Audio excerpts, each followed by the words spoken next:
ready for the countdown. 10, 9, 8, 7, 6, 5, 4, 3, 2, 1, 0.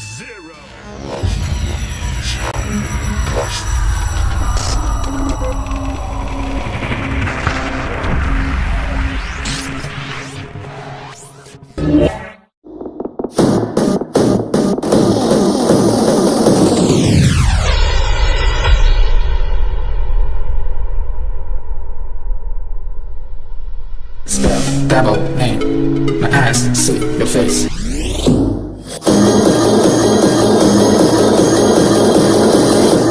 Assalamualaikum warahmatullahi wabarakatuh. Perkenalkan, nama saya Berlian, NIM 1840232, jurusan Ekonomi Syariah, konsentrasi manajemen bisnis.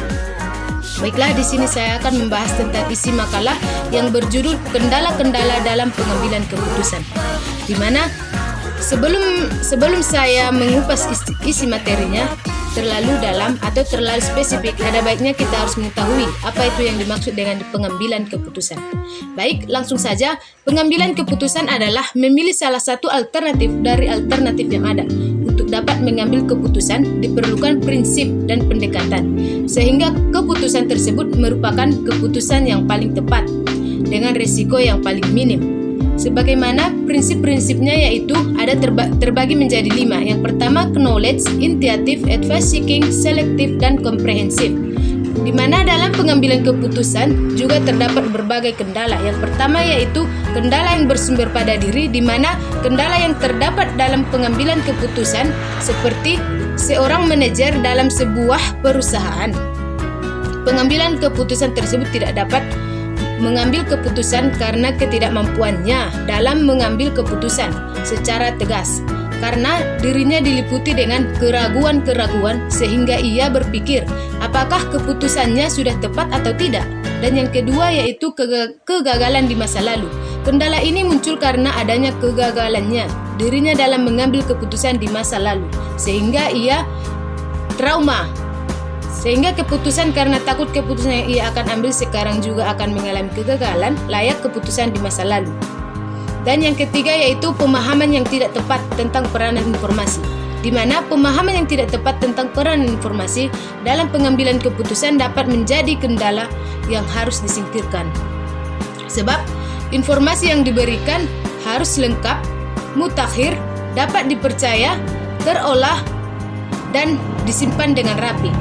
Dan yang keempat yaitu konsultasi yang berlebihan, di mana konsultasi yang berlebihan dalam pengambilan keputusan sangat perlu. Namun, konsultasi yang berlebihan, baik itu konsultasi di dalam maupun di luar, akan mengakibatkan proses pengambilan keputusan berjalan dengan lamban, dikarenakan banyaknya isu-isu sehingga tidak bisa dipecahkan. Dan yang kelima yaitu faktor ketidakadilan, di mana ketidakpastian ini diambil dengan hasil yang muncul dari keputusan tersebut, memunculkan ketakutan karena apakah keputusan sudah tepat sehingga tidak menimbulkan resiko yang besar. Dan selanjutnya yang keenam, keterlibatan kelompok, di mana keterlibatan kelompok menjadi kendala karena di dalam sebuah kelompok memiliki banyak orang dapat menimbulkan bermacam-macam pendapat sehingga menghambat dalam menentukan keputusan apa yang tepat dan memerlukan banyak waktu karena harus mendiskusikan keputusan yang tepat. Dan yang ketujuh yaitu ketidakjelasan peranan, di mana dapat berakibat pada berbagai hal yang negatif seperti seorang dapat bertindak melampaui batas wewenang yang dimilikinya.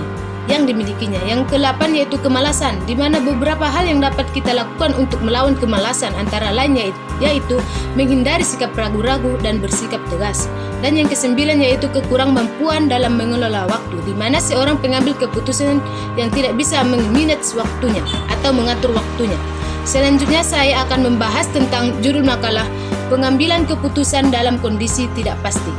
Nah, sebelum saya membahas secara mendalam, ada baiknya kita terlebih dahulu mengetahui apa yang dimaksud dengan kondisi tidak pasti.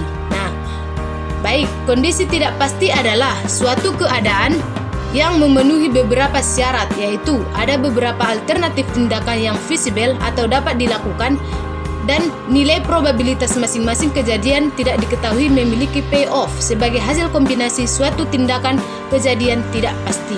Selanjutnya saya akan menjelaskan pengertian dari pengambilan keputusan dalam kondisi tidak pasti.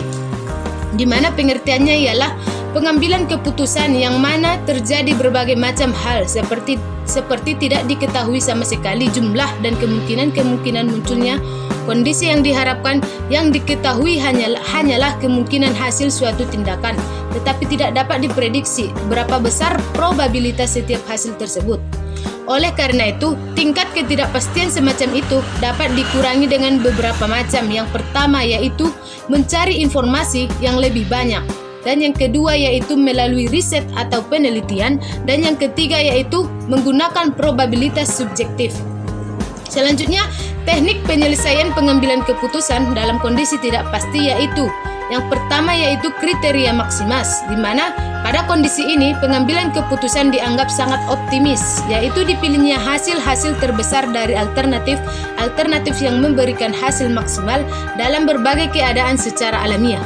Yang kedua yaitu kriteria maksimin, di mana pada kondisi ini pengambil keputusan dianggap sangat pesimis atau konservatif tentang masa depan, yaitu hasil terkecil untuk setiap alternatif dibandingkan dengan alternatif yang menghasilkan nilai maksimal dari hasil-hasil minimal yang dipilih, atau memilih alternatif yang minimalnya paling besar.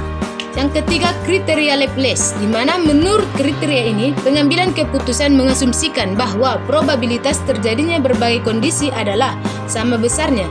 Pengambilan keputusan tidak dapat menentukan atau mengetahui probabilitas terjadinya berbagai hasil, sehingga diasumsikan bahwa semua kejadian mempunyai kemungkinan yang sama untuk terjadi. Dan yang ketiga yaitu kriteria realisme atau kriteria Hurwitz, di mana kriteria realisme merupakan kriteria antara maksimax dan maksimin, antara optimis dengan pesimis. Dan yang keempat yaitu kriteria Recret, merupakan perbedaan antara hasil keputusan yang terbaik dengan hasil keputusan yang lain. Pengambilan keputusan akan mengalami suatu kerugian. Suatu kejadian terjadi menyebabkan alternatif yang dipilih kurang dari payoff maksimum. Dan yang kelima yaitu pohon keputusan, adalah diagram pilihan keputusan dan peluang kejadian yang menyertai keputusan serta hasil dari hubungan antara pilihan dengan kejadian. Tujuan penggunaan pohon keputusan ini adalah untuk memudahkan penggambaran situasi keputusan secara sistematik dan komprehensif. Baiklah, demikian dari saya. Kurang dan janggalnya saya mohon maaf. Kepada Allah saya mohon ampun. Wabillahi taufiq wal hidayah. Assalamualaikum warahmatullahi wabarakatuh.